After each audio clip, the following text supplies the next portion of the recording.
Right, so we'll start with the formal round of introductions. Manisha is the managing partner at UKCA and brings to the firm an extensive view of corporate and commercial laws from the biggest players around the world. She regularly appears before the High Court of various states, the Supreme Court of India, and tribunals, and is also on the panel on various government companies and authorities. She's been recognized as India's top disputes lawyer 2021 and Super 50 Lawyers 2021. Congratulations for that, ma'am. By Asian legal business, that is Thomson Reuters. Next up is Shobha Gupta, senior advocate, is a seasoned legal professional with 25 years of practice in the Rajasthan High Court. That's even longer than before some of the hosts here were born, ma'am. And 23 years in the Supreme Court. That is something that's extremely remarkable. She's the founder of FLAG, that is Free Legal Aid Group. I see a question that was raised about pro bono. Probably there's someone you would want to connect with. Providing free legal aid to juveniles, and We the Women of India, focusing on women rights. Notably, she recently secured a landmark victory in the Bilkis Bano case, challenging the remission granted to her convict. For law students, I think they understand the importance of this case, ma'am. It's a pleasure to have you on board. Third up, we have Shweta Bharti. Shweta Bharti is another seasoned legal professional with us with over 22 years of enriched experience and is the managing partner at Hammurabi and Solomon Partners. She is admired for her exceptional legal acumen and renowned for her expertise to navigate complex legal challenges successfully. Throughout her legal career, she has been a trailblazer in litigation with an impressive portfolio of over 300 plus reported judgments. That is something that's exceptional, ma'am. Congratulations for that. Joining us also is Kritika Krishnamurthy, who is a partner at AK & Partners, works primarily in corporate and commercial laws, including transaction advisory and consulting, and dispute resolution. Finally, someone from dispute resolution as well. Is something I would be looking forward to, ma'am. She's an honorary director with the Bridge Policy Think Tank Foundation. It is not-for-profit policy think tank that works on basically lawmaking and related research. So if you are related or interested with respect to the think tank and its abilities, you probably should approach her after this session. Capacity building stakeholder consultations for policy and research and advocacy is something that the think tank also does. Huge round of applause for her as well. Payal Chawla, I think we have 6 chairs here, all 6 speakers. Payal Chawla is the founder of Just Contractus, a Delhi-based all-women full-service law firm specializing in commercial transactions and disputes, particularly arbitration and corporate law. So another one for arbitration. Payal has been named as one of the thinkers to watch out for in 2015 by Forbes India. That's huge, ma'am. Congratulations. She was named as the Corporate Lawyer of the Year India 2016 by Corporate Life Wire Legal Awards and Partner of the Year Female by Annual IDEX Legal Awards. Finally, we have with us Dr. Rennie Joy. Dr. Rennie Joy is a corporate lawyer and ex-banker with over 24 years of experience in the fields of banking, corporate law, and international development. She is the chairman of the International Trade Committee between India and Ethiopia, where she promotes cultural exchange and economic cooperation between the two countries. In addition, she is the founder of Alek Foundation, a non-profit organization that empowers women and youth through education and skills, and advocates for sustainable development goals such as water conservation and climate change resilience. I leave the floor open to the speakers now. Thank you so much.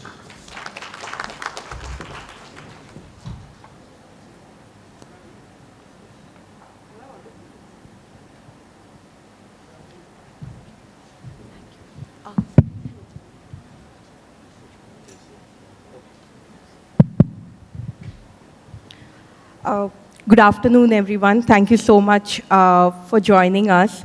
And we're quite worried that, it's an all-woman panel talking about women in law. But I think the audience absolutely makes up for it. So a huge round of applause to all of you as well for coming to join on this topic. I can give you statistics and I can give you theories and I can tell you this and that. But I think the topic women in law itself has really a lot of interpretations And each one of us on the panel has a different interpretation of what that means and what that requires. So without taking a lot of time, I actually want to hear the people who are with me today because they have some very interesting views to tell you. And I want to start with Shobha ji. So, yes.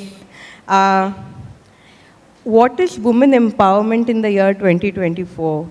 And do you agree with the term? And I'll come to the other panelists as well, or for your views, on this one.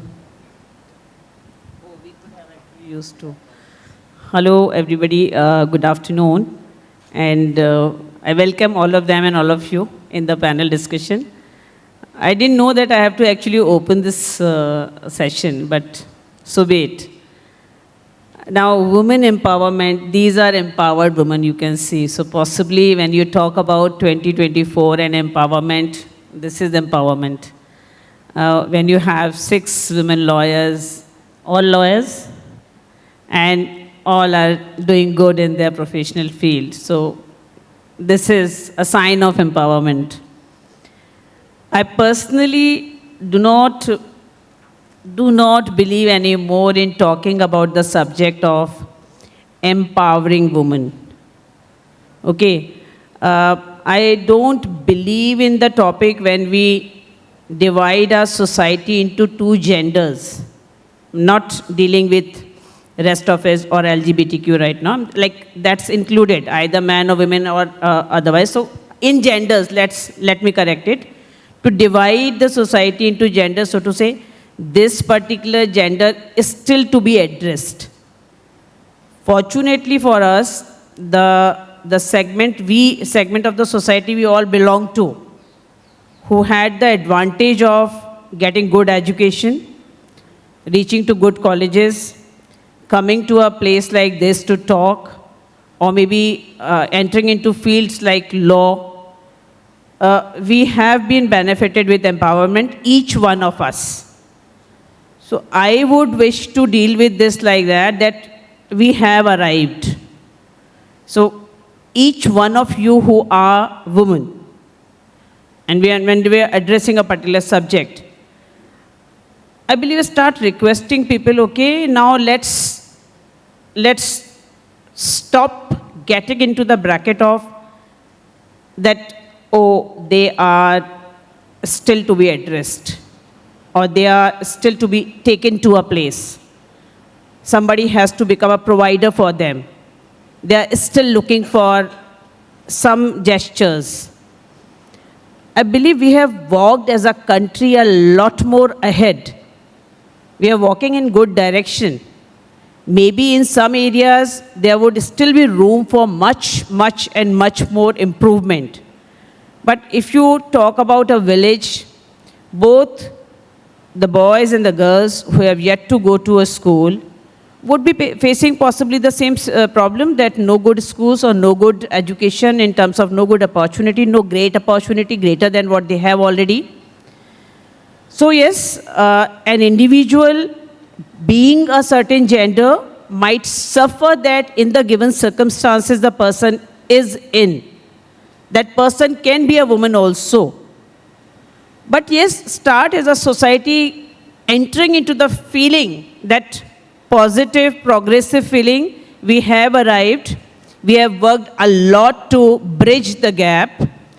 If still some gap has to be bridged, each one of us would play our share of role, not for us, ourselves, be it man or woman, but for rest so many also.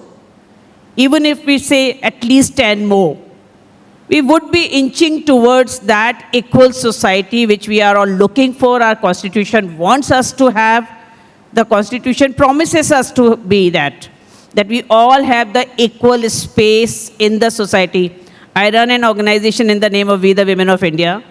The idea is that whosoever needs help, we are providing them. How do we do that?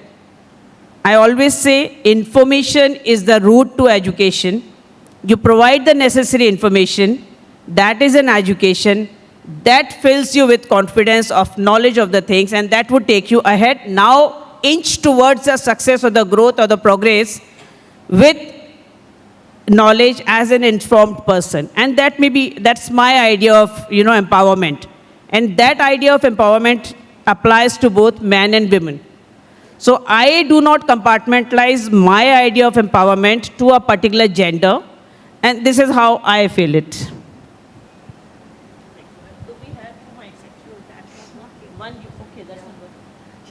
Also do check if that's working. So, yeah, ma'am, so, I think as the world is progressing, we are coming to a point where we think that an ungendered approach to everything is really necessary. Yeah, absolutely. See, I like the term ungendered approach. This should be like that. See, what we were talking 50 years back are, the generations before us. Like I always say, when I came in profession in the year 1997, I had seen a very lesser number of women advocates.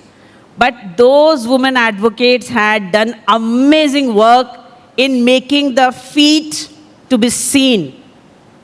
And then they made the work far more easier for us.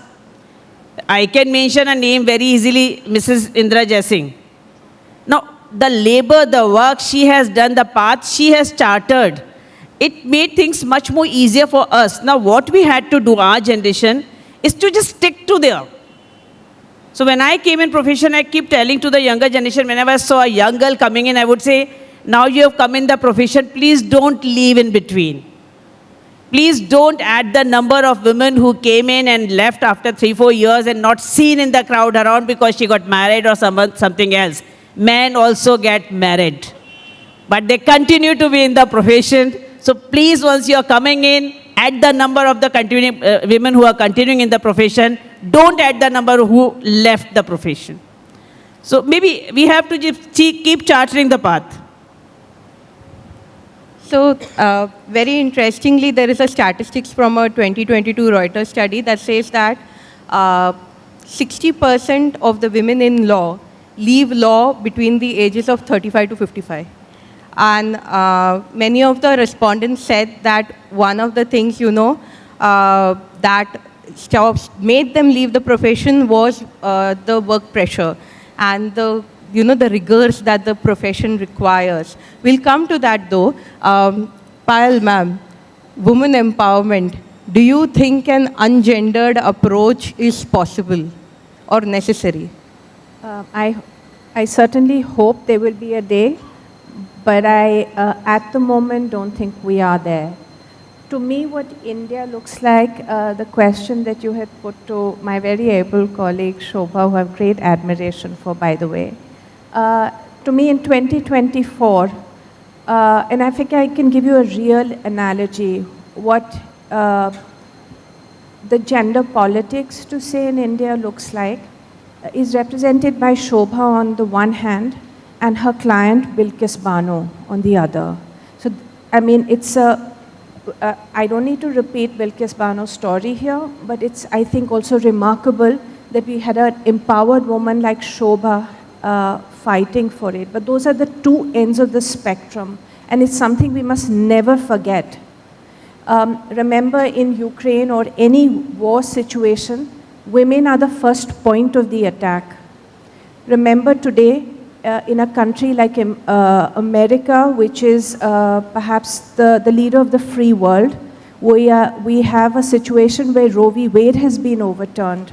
We are struggling, women are struggling to have control over their own bodies. So I am hoping for a world that's ungendered, but I don't think we're there yet.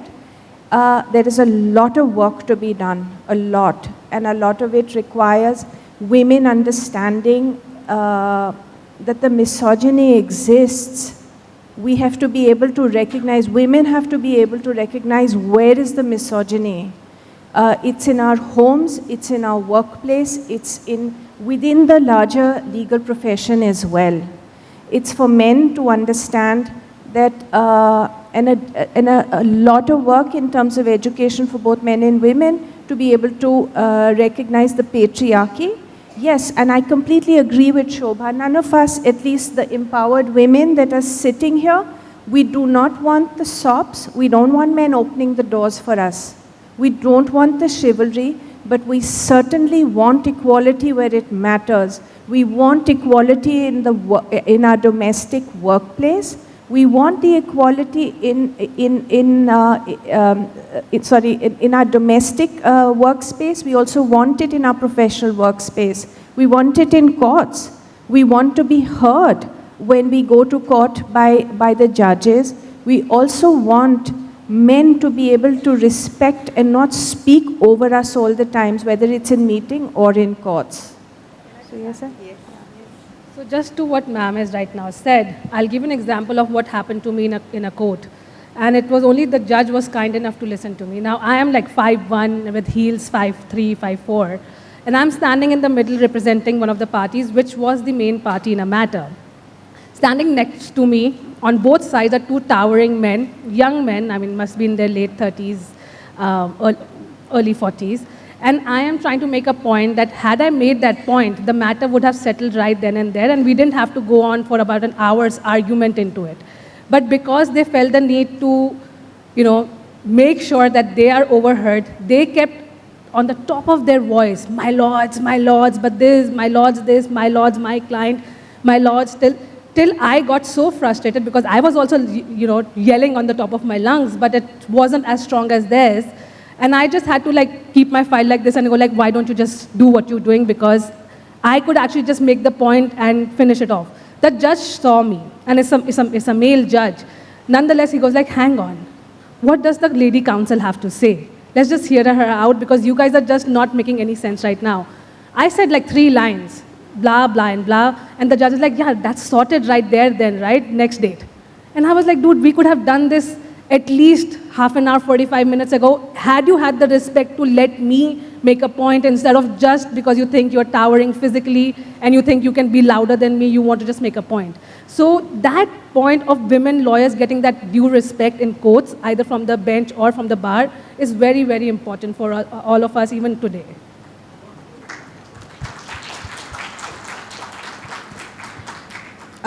So, Dr. Joy, you have been in 2 professions, banking and law, which are statistically male-dominated.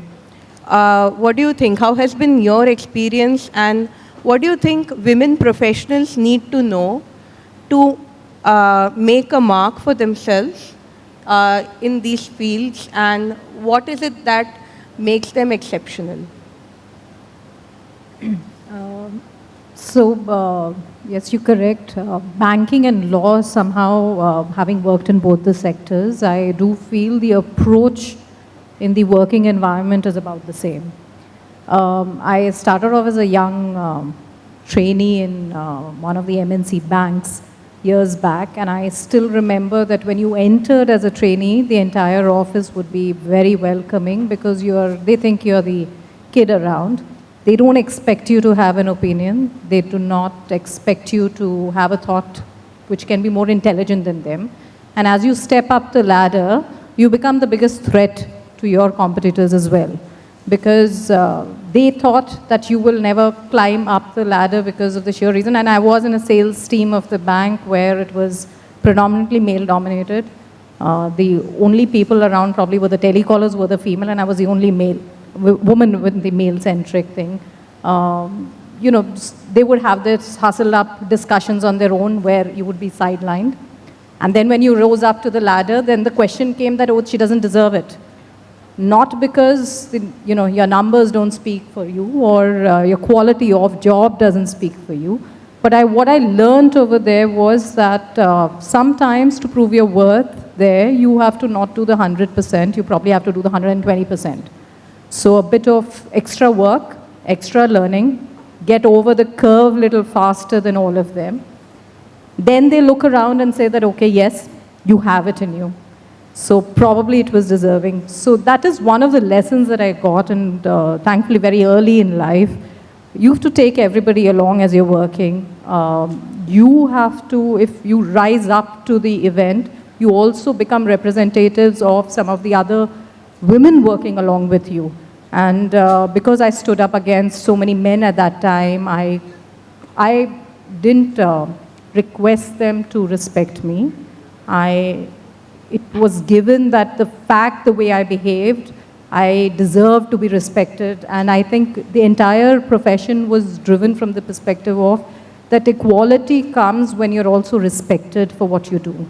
So I think it's not about an extra off that you get or an extra pay that you get or an extra seat that you get. I've never asked for it. Having traveled in metros or other places, when I started my career in buses also, you know, if men were to give me the seat, I would say I don't need it. But that does not mean I do not need the respect or would not want to be seen around as an equal amongst them. So I think that was a learning in the banking sector, and I was very happy that seeing me as one of the employees working, there were other females who decided to come in the field of men and work alongside. So I think so that was a learning where banking was concerned. And of course, things didn't change much because I'm a very, very late entrant compared to all of you here in the legal profession. I decided to do law only after quitting the bank. I was at a senior position in the bank. Then I decided to see what the world was about. Law became important because it was part and parcel with banking in terms of mergers and other banking facilities that we were looking at. So, you know, legal aspect is what intrigued me. At the same time, looking at, you know, like Shobha said and what Payal was also saying, it's not about us being empowered. You know, I was just speaking to all of them outside also a while ago, and I was saying that probably we in Metro, living in Delhi, a Bombay, a Bangalore, probably still doesn't need the empowerment. And I run an NGO myself, which works on women empowerment, probably a wrong word too, because while I speak to people about women empowerment, I always say that women don't need empowerment. They're already empowered. But it's about realizing that you're empowered and to act on it. That is what the process of empowerment is about. And it does not stop at, and that process doesn't stop at just teaching the women. It actually starts by teaching the men first. So, you know, the fact that, you know, you're in a land where you pray to the goddesses, right? So it is given that the women are empowered. Women are powerful. They're intrinsically powerful to take care of it. And I think coming into law was defining moments saying that, yes, you learn the law, you know the constitution, you're able to act on behalf of clients who might need to understand that better. But yes, coming to the question of how it was for me in a profession, yes, I mean, you know, people would not take you seriously. What would you know? I mean, I was ridden by two factors, that you're too new to understand. And the other would be that, okay, strategy hame mat samjhao, you know, we are better at it. So I always go back and say that it is a proven fact that women adapt to innovation much more. There's a Harvard study that goes in it, right? So we always move a little better in terms of innovative strategy and adaptability. So definitely, I do not think that we are less in terms of strategy. So you have to prove again, exactly like the banking days, I started all over, you know. So I guess results matter. So that's the key learning. Yes, that was really inspiring. And so just to tell you, it's been 101 years now that women have had the right to practice law. Yeah, so women got the right to practice law in 1923 by a special act. And so I think we've been in here for a long time now. The wheels are already in motion. It's about now how we up our game and take it to the next level. Shweta ma'am, you're the managing partner of a law firm with a very, very hectic life. I mean, law itself, there's this famous proverb where they say law is a jealous mistress, just as short from US. And you have to really please her and you have to devote so much time to her, and only then she gives you a favor, which in a way I also I prescribe to that. Yes, it does take a lot of time to become something in law. But we have this now term going around everywhere, not just for women, but also everyone, work-life balance, you know? And I mean, the laughter from the panel is quite telling, but how does work-life balance look like in a successful woman-in-law's life? Very interesting question. I don't know if there is something called work-life balance. It does not exist. At least in my lifetime, it has not existed thus far. There is no balance between work and life. Work takes priority when it has to, and life takes priority. And life, I mean the professional and personal life. I think this work-life balance is also a myth. Let's keep it as a professional life and a personal life. So the professional life takes its precedence when it is required to, and your personal life takes precedence when it is required to. So I have kept it like that. There are times when there are overlappings which happen, and those are situations when we find solutions. Those solutions may not be the best solutions, but it works well. So all to their own, I think individually we are able to derive certain solutions around what works best for us. So when we started, in fact, when I started working, my children were very young. So at that point of time, to have this work-life balance meant that I get my children to office. They would have the bassinets around the office, and they would actually, sit, play, do whatever, and while I'm working. And I think these are the kind of situations and scenarios which helped me at least continue in the profession without leaving the profession. As you mentioned, that it becomes very difficult at some point for women to balance their work and their personal life. So I was able to do that by bringing my children to office, and they also grew up in that kind of an environment, and over a period of time learned that this is also possible. So I am a mother of 2 daughters, and I think that they have seen their mother work hard, and that probably is also going to give them a lesson in future life to be able to balance their personal and professional life. And not just that, I think, as we say that, you learn from your family first. So my mother was also a working mother. She was a professor in college, and I've seen her also having the same journey. So she would also wake up, ensure that we reach school on time, thereafter, go to her workplace, come back, and then manage her rest of the affairs. So she has been able to do that, and if she can do that, definitely I can do it, and do it little better, because every generation learns from the earlier generation. So I'm sure when my children grow up, they will also learn it a little better. But I think this work-life balance is something that we should stop talking about. We just need to prioritize depending on the situation that we are in. Sometimes work and sometimes personal life, not work life.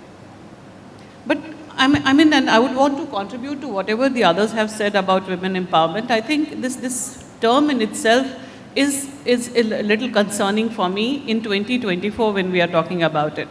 I can understand this discussion in 1916, I can understand this discussion in 1919 and 1923.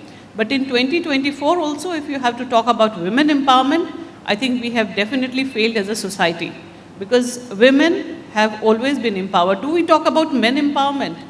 We don't. How many of you would be able to raise your hand to say that women are not empowered? So if none of you can raise the hand to say that women are not already empowered, what are we talking about? Where are we actually going? So I think we need to understand this with clarity. An ungendered approach is the right term, because we need to look beyond gender. When I work as a managing partner of the firm, I'm not working as a female managing partner of the firm. I'm a managing partner of the firm who has to manage the affairs of the firm.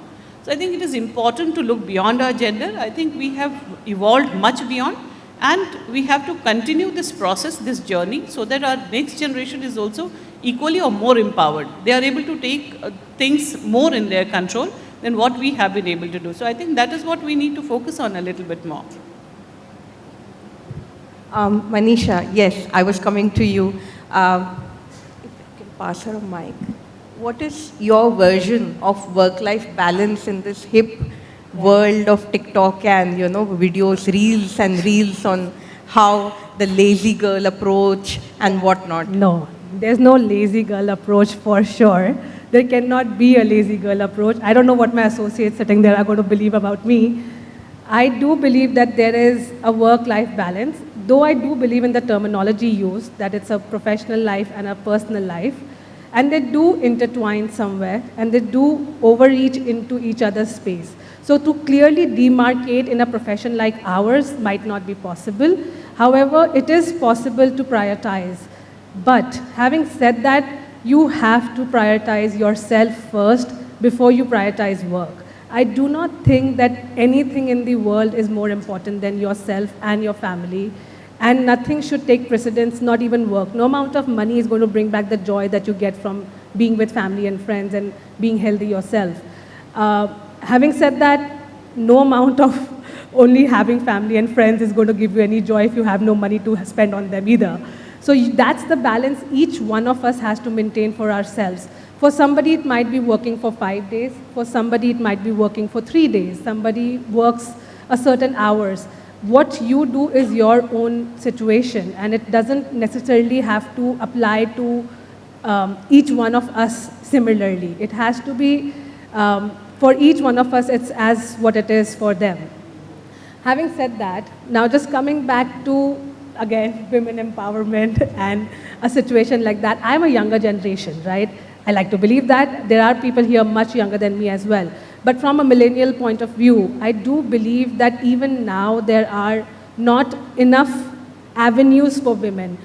Just coming to law, saying that we are empowered, yes, we are, because we had that advantage of being empowered from our families or from the conditioning or from our mothers or from our fathers and from our family. That does not apply across the board to many women. There are women from disadvantages who just cannot do anything, even if they inside are empowered. Their empowerment is called honor killing. Their empowerment is said that, okay, they are going to be locked in the house somewhere and never allowed to move out.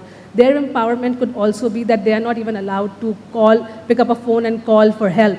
So how do we call them empowered, or why not talk about empowerment? In the profession itself, from the last survey that I have seen, only 15% women are lawyers. Where is that empowerment which makes us 50-50? The attrition rate of women after, and this is across the boards on profession, only 40% or 34% women come back from maternity leaves, whereas 90% men do. How is that empowerment? And this is India. This is not, I'm not talking about a global scale. There is still a need to empower women. There is still a need to talk about and have a dialogue on that. And there's also a need to empower women, but also educate men. You may empower women all you want, but unless you educate the mindset of men that empowerment does not mean a disadvantage to you, that is where we need to sort of work towards.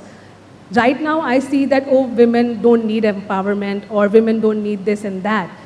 Some of us don't. Some of us are quite empowered a little too much also, maybe at some time. But we still need to bring about the change in the disadvantaged women.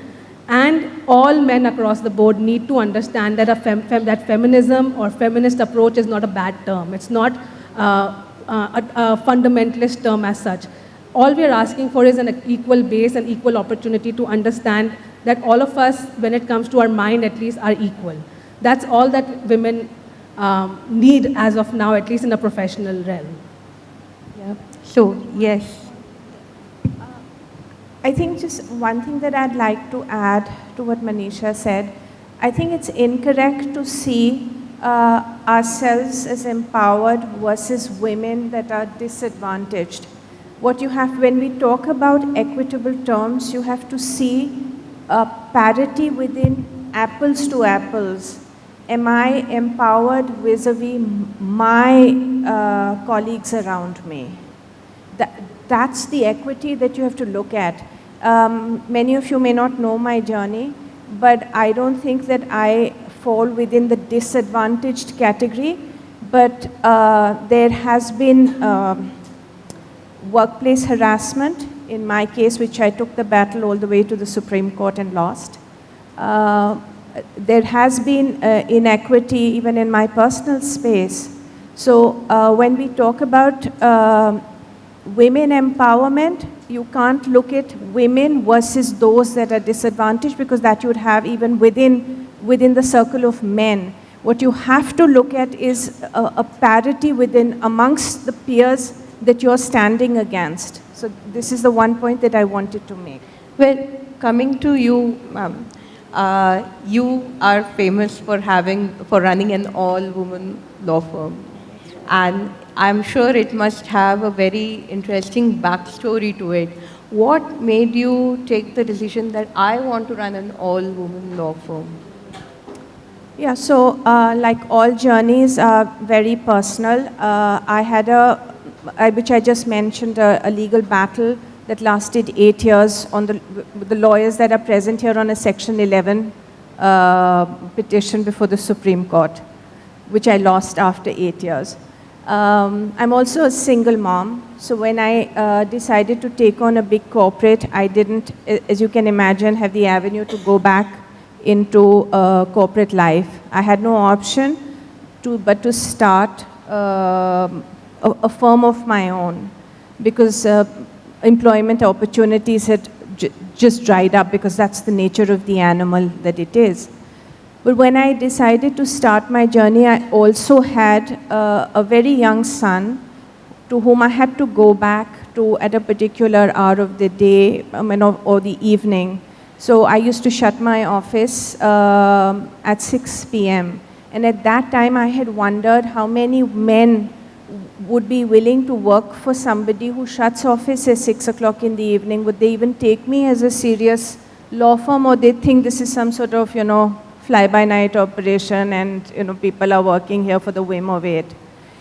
So I had quietly started hiring women, but 3 years down, I realized that this was actually an amazing idea that I'd hit upon, because women are just trained to be super efficient. They manage literally three, they work in these three quadrants and may say three little subsets in the day. So the first subset is, cooking and sending your kids to school. And then you have the work day, and then you go back to cooking dinner and looking after the kids, putting them to bed. So they're just mentally trained to multitask really well. And I found that everybody was geared to work within this 9:30 and 6 p.m. space. Nobody was taking smoke breaks, which were very long. Nobody needed to go out for dinner after work in order to, get clients. It was super efficient. And I'm talking about a firm that does litigate. I'm not very big, we're a very small law firm, but we do litigate. And all that we had to do is to use technology and tweak it a little bit. So you get all the girls' laptops, you have avenues where, your mobiles are there, everything's on a cloud. You found, and COVID then taught us that this could be done from the comfort of your homes, and you could do all of the research. It just, what we were doing the pre-pandemic, now the world was doing it. So that was the journey to starting an all-women law firm. And just one last thing, I don't want to hog up the entire space. Just one last thing that I do want to mention. Women like me that are in positions of power to be able to have made a difference, it is our responsibility to pick women up as we go along.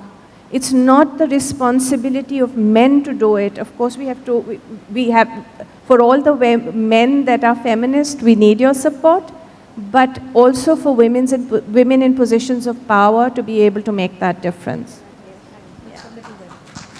So just what ma'am has said, and it's something which I absolutely agree with, and something that I have faced myself, and I am a second-generation lawyer. I shouldn't be facing it.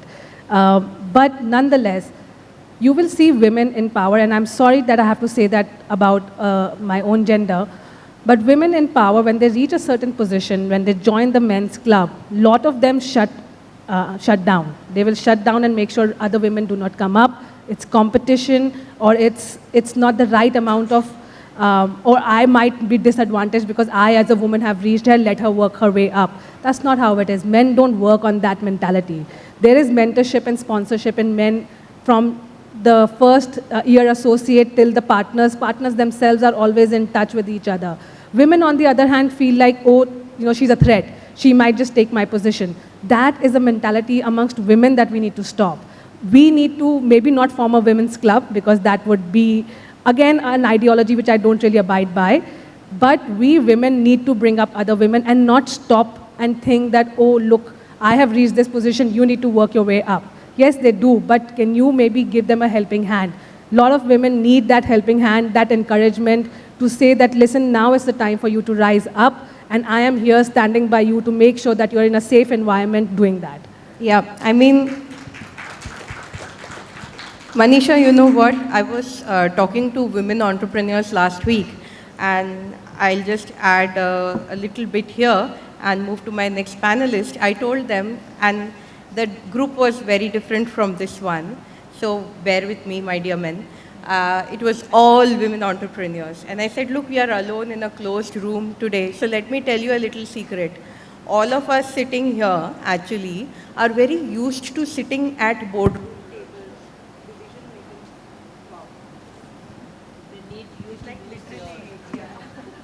it's like literally losing your voice. But I told them, look, yeah, so I was going to give you a big secret. So I said, look, I have the opportunity of sitting at boardroom tables and these big decision-making tables where there are all men and I'm the only woman, right? And sometimes I'm like, look, I can't crack a wife joke here to get, acquainted with you and make you trust me. But I told them, let me tell you a little secret. And I told the women MSMEs that men, I have had the opportunity of observing men in their environment. And what I have learned in the wild, and what I have learned is that men are like a pack of wolves always.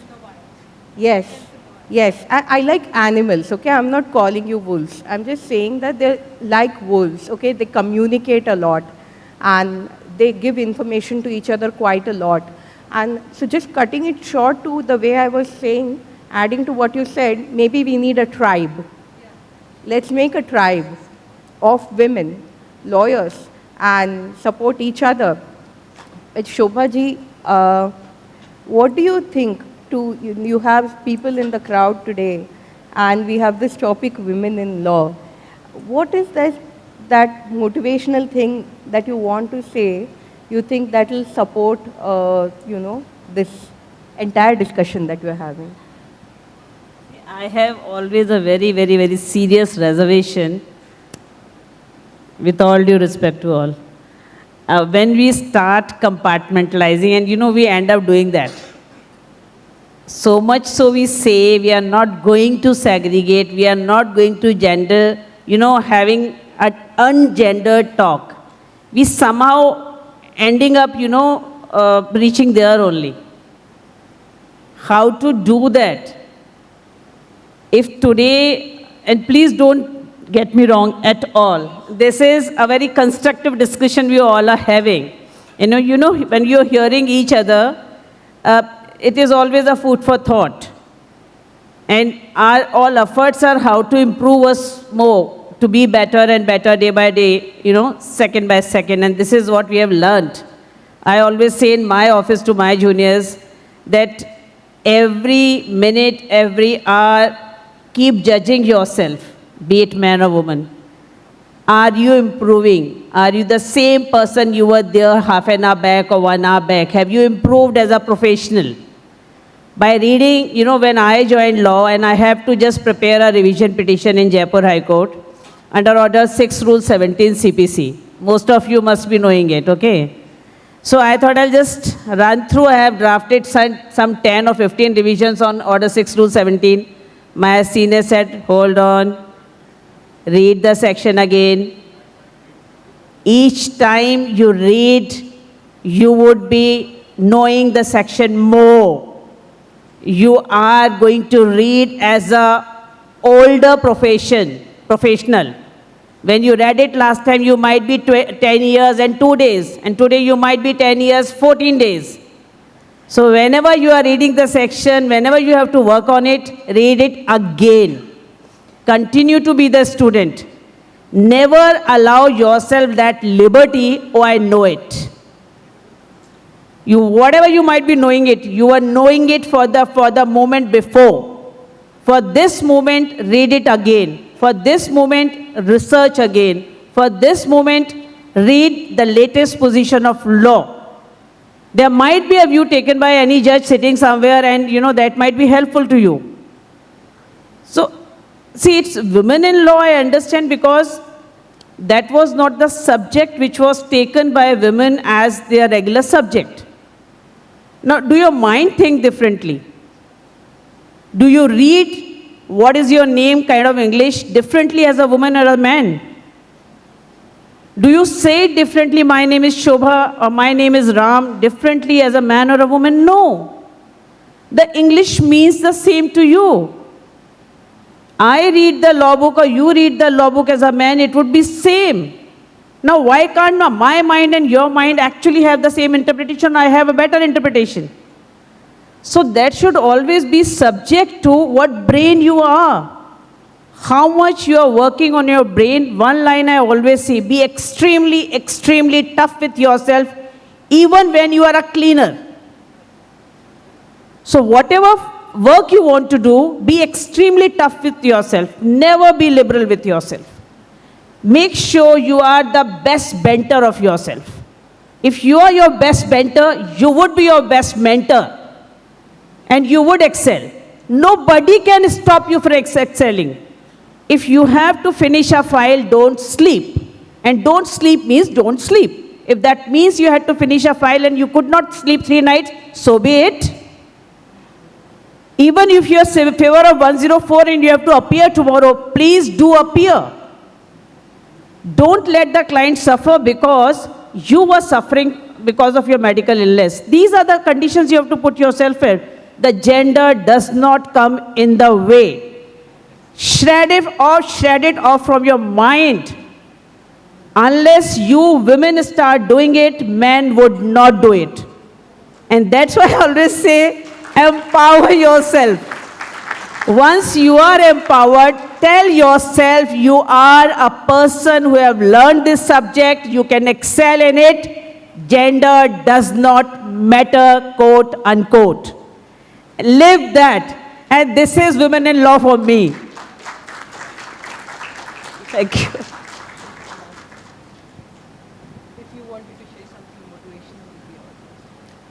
Motivational, yes, but I completely agree to all that you have mentioned. Because I think, and that is what I started with saying, that we have to look beyond our gender. And excellence under all circumstances shines.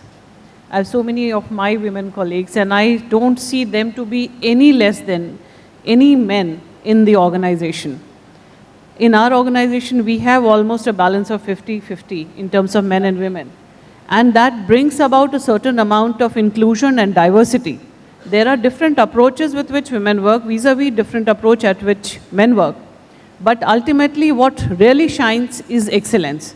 So I think till the time you are excellent in what you are doing, no amount of biasness, no amount of misogyny, and no amount of patriarchy can pull you down.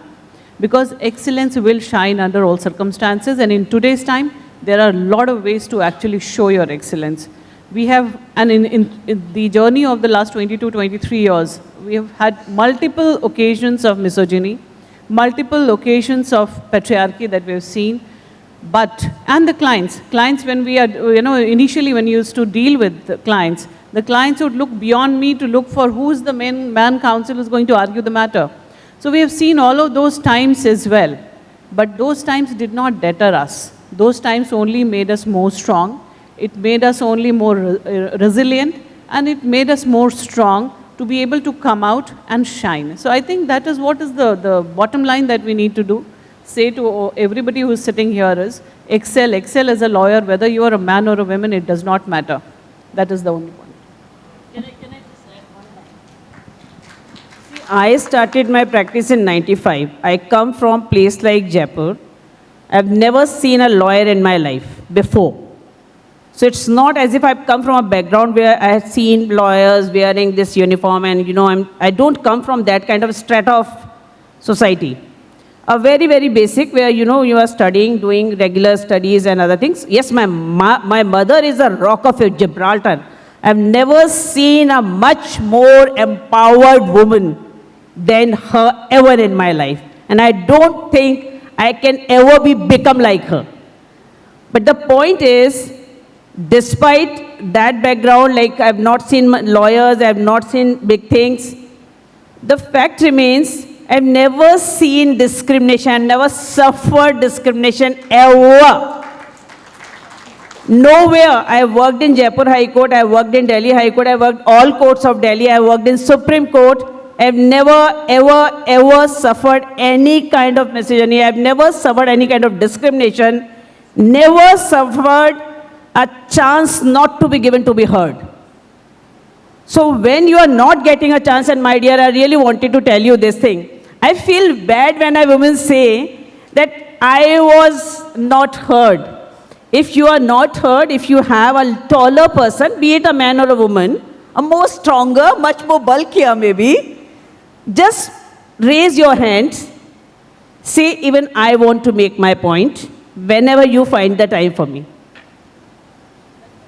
Don't waste your energy unless, and make sure you are getting that minute of yours. And then make sure you are making a point. Thank you. Dr. Joy. Dr. Joy, what motivational advice do you want to give the audience today? And if there are any instances, for example, like in banking and law, we face that many times, that we're trying to put forward a point, and either we get, and thanks to TikTok again, mansplained, or, we just don't get heard. And if we scream, then they're like, this woman is too aggressive. So what do you do, and what motivation do you want to give the audience today? I think my learned colleagues sitting here on the bench have already said, and I said that once before also, is that the way I overcame any of this was through learning to come up the curve. And it's a continuous process. It hasn't stopped. I moved from banking, learned law, did, working on sustainability. I mean, and I'm trying to blend everything together. So it's about standing tall in what you're doing. So one advice to everybody in the room, be it a woman or a man again, is that learn, you have to up the curve, you have to come up the curve and place yourself. So that's one.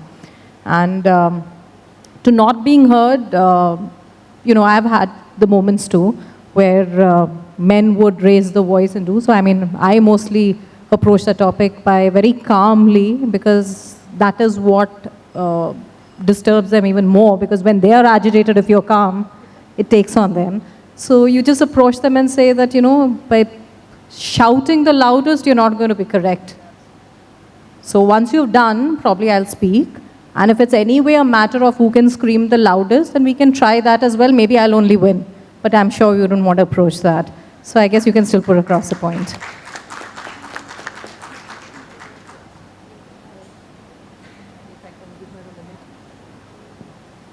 One thing I just wanted to add here, actually, hearing everybody is, I think it is important for us to also understand that women, whether it is in judiciary, whether we are in arbitration, whether we are in the profession as law firms, or whether we are, appearing in courts as a solo practitioner, what is most important in today's time is do what is required to be done.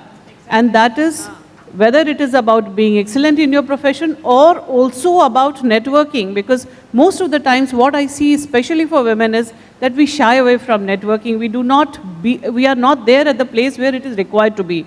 And that is also what is pulling us down. We also need to be out and do whatever is required. Ultimately, we are also into a profession to succeed. And success does not come by charity. So nobody is going to find you and look for you. You will have to be there, you will have to be seen, you will have to be visible. And therefore, it is also important to do networking as much as we do, our work efficiently. So that's one bit of advice that I would also want to add on. Yes. So, Payal ma'am and Manisha, if you had to give this one-liner kind of a, thing to the audience today to finish this up, what would it be? I think 2 words would be kind, and by that it's a bit of a loaded statement, because women need to be kind to themselves to recognize that there is a difference, and the way to overcome that was to echo what both my learned friends here have said: excellence, but at the same time, women have to create what works for them. Like Rennie just said, when men speak up, you speak down. So in the initial years of my life, and I kept thinking about it, saying, why do I have to play this game and be softer than why can't I be loud? Because you can't, you will be shrill. So the way to work against it is to be softer and calm. And one of my uncles once said, speak so softly where the other person sort of leans in to hear what you're saying. So, and it's okay to be able to define that sort of feminism if you need to. And the second thing that I will tell all women, think about the sisterhood, because the boys club does exist. And if you have to beat that, you have to create the sisterhood that works for you and for all of us. We need to create, go and get our clients. We can't do it with the lives that we have. We can't be out at, all the time that are, at very late hours. So think about creating the sisterhood that's going to work for you to get those clients in. It's time to start thinking and be kind. And men, please be kind to women in all the circumstances. So, since I've taken the charge of being the disruptor, apparently, yeah. So, I would say ignore. None of us, I think, because every point made here comes from experience and excellence in their own field, and I agree with everything because, like ma'am said, I'm still sitting here and learning, and I'm not rigid in my thought process. But ignore every negative thing that is told to you. Ignore that inner voice which is negative and telling you you can't do it because you can. Ignore that uncle of yours which tells you, law mein kya karoge bacche? It's a man-dominated profession. Ignore it. Ignore your mom if you have to. Ignore your father if you have to. If you are not allowed to go network at night, like ma'am said, it's very important. Ignore every person who is giving you that negativity to not excel in your career, because in law, it might be a jealous mistress, but it's also a very jealous husband, mister, or whatever you want to call it. You have to give your 100% to the profession. Ignore everyone who is going to try to pull you down. Ignore it completely and do it the way you want it, and do it to the best of your ability. I believe we've exceeded our time. Thank you so much for your patience, dear audience. I will just give the mic for last 30 seconds to Shobha ji to close this up. 30 seconds. So she bound me by time also. Only 2 lines. The hard work has no gender. Success has no gender. The concept of excel does not have a gender. Live by that. Over to you. I was going to apologize for my gender, but then 2 women stepped up and saved the day. No, on that, so then the last thing is that don't be apologetic. About your gender. So you take that advice and move ahead. Thank you and thank God. And I think the entire fight, what I understood is about that last minute, though it is happening here literally, but I think that is what the difference was. And I think this is the most diverse panel we have seen. So we can have a round of applause for the final.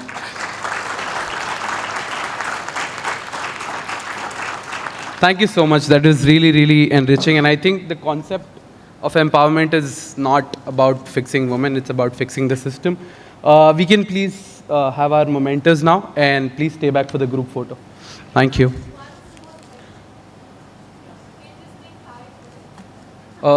Can it be done? Yeah. Thank you so much.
Thank you, ma'am. Thank you so much. Great hearing you. Thank you. Thank you, Shobha ji. Thank you. Thanks for showing the courage. Grateful that you made it. Thank you so much. Thank you.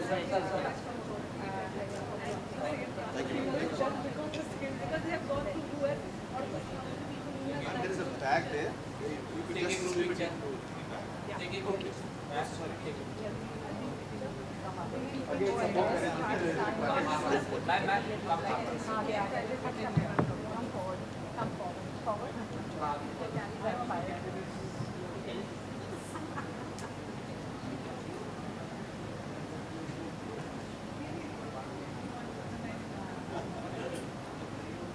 The wolf.